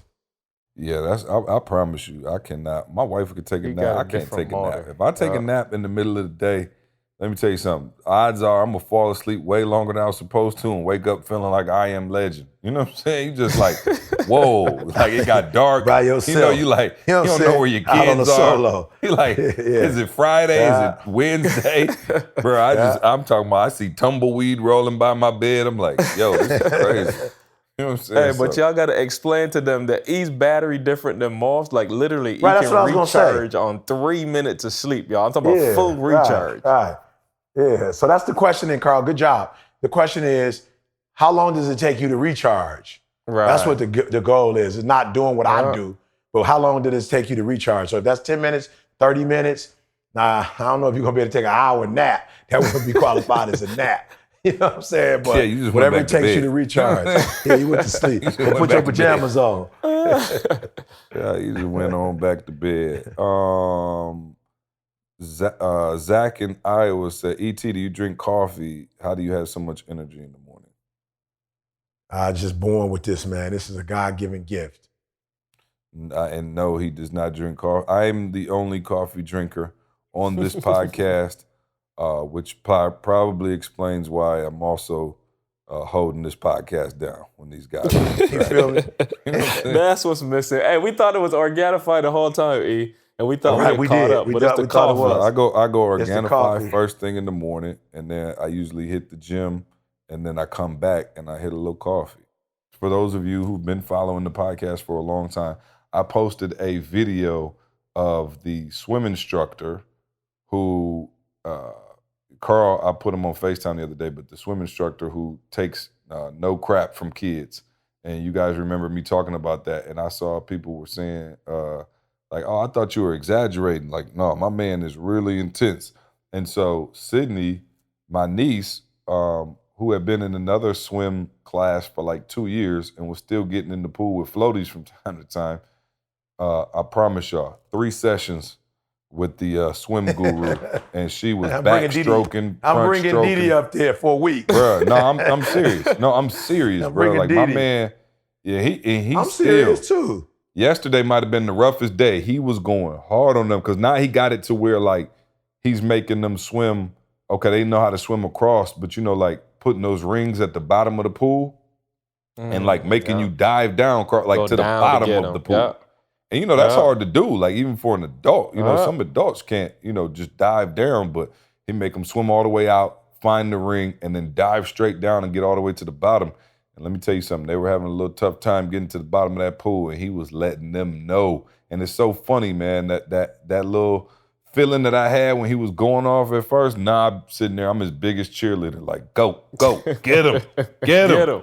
Yeah. Isn't it crazy though, guys? Yeah. Isn't it crazy though, see that as humans, we think that The the whole new softer podcast we about are to on start, people, you know what I'm saying? Oh, the no softer question. we are, that they're gonna respond to us being kind to them. But in reality, that growth requires that uncomfortable boy, like you to push. You know what I'm saying? And so we don't naturally like to do it. And I think even, you know, for us, it's like I was listening to my son talk to me the other day, and he was like, yeah, Dad, you know what I'm saying? And the way you was raised, and you don't, you know, and I was just like saying to myself, like, yo, son, I feel you. Like, I'm not gonna have a discussion with you, but I do understand how you could take this. Like, this is definitely pretty tough and intense. But we can prove that tough and intenseness produces a certain thing. You feel me? Like, and so while it's not comfortable right now, in the long run, you'll be able to swim to the bottom and grab the ring and come up. Whereas when we go, oh, you don't want to swim, I don't want to hurt your feelings. Oh, you don't want to swim, you don't have to swim. Then they end up never learning how to swim. So shout out to UC for getting to a place where you like, you know what? My man doing the right thing, and I'm not gonna sit here and have these ugly feelings. I know he's doing the right thing. So that's big, because some parents will still be sitting there having the same uncomfortable feelings. You like mature enough to know, yeah, my kids is growing. Yep, no, and like I said, the funny thing about it is, I promise you, my niece Sydney could not get to the bottom. She was scared. Yeah. And he went off on her, and he kind of like, you know, she started crying a little bit, and I'll be doggone if she ain't swim out there, whoop, and got to the bottom and picked up 2 rings by the time it was all said and done. And I'm like, yo, you want to be comfortable? You know what I'm saying? You want to be 2 in a years nice of little comfortable, space, see? or you want to grow? 2 years of comfortable. 2 years This is of comfortable. 3 lessons. Yeah. Yeah. And you was those free lessons? The 2-year boy free Well, lessons? we need to talk about that next podcast. Like, what would you That's rather what I said. do? That's a Would you whole rather new be comfortable podcast you're or grow? starting. Yeah. Because I'm gonna be real. That's Next even one. for grown folks. Like I promise you, you don't want to deal with that tension. You don't want to deal with that pressure. You don't want to deal, like you said, like you telling people, oh, okay, like if I told you what you had to do to be successful, 99.9% of the people still, I don't know. You know what I mean? That seemed a little, you know what I mean? Like it seemed a little too much. It seemed like a little too much. Yeah. So yeah, we'll have to talk about that. Comfortability versus growth, and can they coexist? Can you be comfortable and grow? I don't know. That's what I don't necessarily think so, which is why, like I said, I prefer the guerrilla style leadership, because most people they just can't give 120 while everything is rosy, and I wish they could though. You know what I mean? I promise you I do. Oh, bro, I would love to just. Then I'd be the leader of ETA. Sing Kumbaya and everybody get their work done. Hey, then I'd be the leader of ETA. You know what I'm saying? Oh, yeah, I promise you. I promise you. I'd be the leader. Isn't it amazing though? Even with grown folks, like everybody chilling, and then I could go off and be like, "Hey, and for the next 2 weeks, I'm talking about well-oiled machine." See, I'm I don't know if I ever told you this. You remember, when we had the warehouse out of my garage in the basement, the other house. Yeah. My mother said to this day, she remembers when you came to town. She said people showed up on time at my house. She said it was a whole different level of accountability and energy. She just showed up. When he was there leading, it was bed and breakfast. Oh, no question. No question. Everybody, people was coming in late with their pajamas on. I'm like, what in the world is this? Yeah, no, I mean, hey, I promise you, if humans could respond to the kindler, gentler, and I think that's what broke E though. Don't get it twisted. We talking about E back in the day. He got broke now. He will bust you in your mouth now. So and not bust you in your mouth. No, I won't. Not bust you in your mouth. Yeah, no, not bust you in your mouth. I really care about you being able to swim now. You feel me? Like I care. Because it's your life. I care about you being able to swim more than I care about my own feelings about how you feel about me getting on you. For real. I care about you enough to say, okay, y'all trying to start a whole nother podcast. It's a whole new show. That's what I said. Y'all about to get me in trouble. Tamisha waiting on me to work out. Okay, announcements. Let's just do some house announcements, and then we'll get a nugget of the day, and we'll move on from there. So we got, everything. We trying to make it simple for you. Now, you could drop the verify, but everything we're putting on our homepage now, etinspires.com. You can find all the events. You can get your free t-shirt. You could get, I'm talking about everything that we got going on to Speak for Profit, all our programs, the assessment, our coaching program, everything is sitting right on etinspires.com, y'all. So make sure y'all going to the website. I'm talking about daily, because we changing stuff up. We keeping it fresh. Make sure y'all checking it out. Give us that verified. What's happening? Yeah, verified.com. I don't know. Is it verified.com? Yes, verified.com. Is it really that? Oh, verified conference. Thank you. That's impressive. Verified conference. I was going to say, that would have been impressive. That is. Verifiedconference.com. And guys, listen to me very closely. I don't know about all that. They were doing pre-sale, so I don't really know what that is. But for those of you who are in Flint, Michigan, you're in the area, we're having the Triple Double Academy camp again. I can't believe it's that time again. Detroit is sold out. Right? Wow. Detroit is sold out. But for those of you who are in Flint, Michigan, you have an opportunity, if you're in Flint, Michigan, to go to the conference. All right. I'm going to be speaking. We got a lot of other speakers coming. We've got people who played all divisions of basketball will be there at Flint. So if your babies are in Flint, the numbers are low. I think it's only 200. I think we only have space for 200, and we probably got a little bit over 100. So if you're in Flint, you love your babies, you want them to have a phenomenal start. Look, we're doing it. They get out of school Thursday, Friday. We're doing it Monday. Why? Because we're going to give them a plan for the summer. All right. And then I can't announce this one yet, but we got to, because everybody always hit me on the West Coast. We're going to do a West Coast camp. I will announce it when everything is set in stone, but academycamps.com. Look it up. We are super excited. This is our give back. So all the parents, why you don't come to our school? When you coming to, I may not be able to come to your school, but I'm coming to your city. It's free. Forgot to say that. Absolutely free.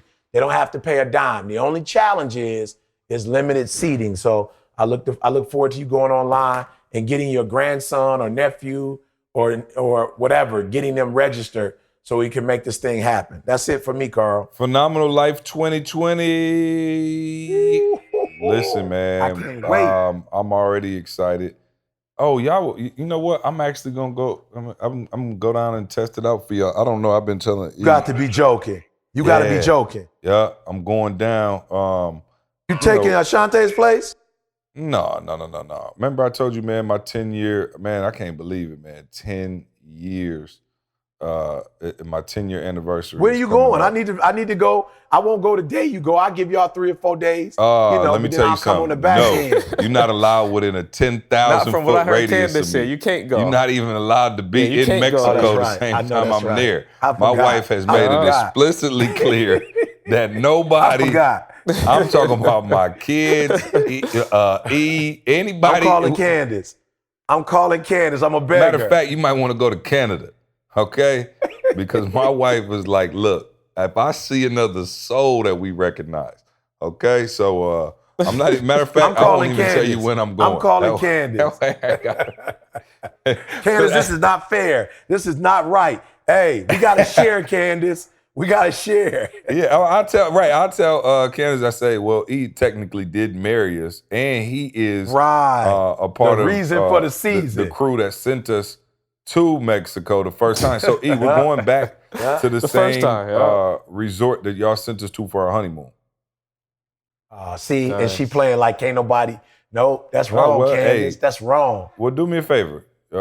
She's home. Give her a shout. You know what I'm saying? Now, I like community trips too. You know what I'm saying? I like, play cards, slap some spades, have a good time. But yeah, she said to me, we haven't taken a trip, just the 2 of us, since the kids were born. And I said, I went, you try to think, your brain starts scrambling real quick. I was like, shoot. So maybe, I don't know if that's true or not. You know what I mean? I'm like, we had Jamaica. She like, oh, you had to work. I'm like, okay. So anyway, yeah, we're going down there. We won't be going to the same resort because, we try to bring that nostalgic feeling back and hit the, the honeymoon joint and, upgrade the suite this time. You know what I'm saying? Y'all had a suite. Oh, praise God. We sweeter. You know what I'm saying? So. No doubt.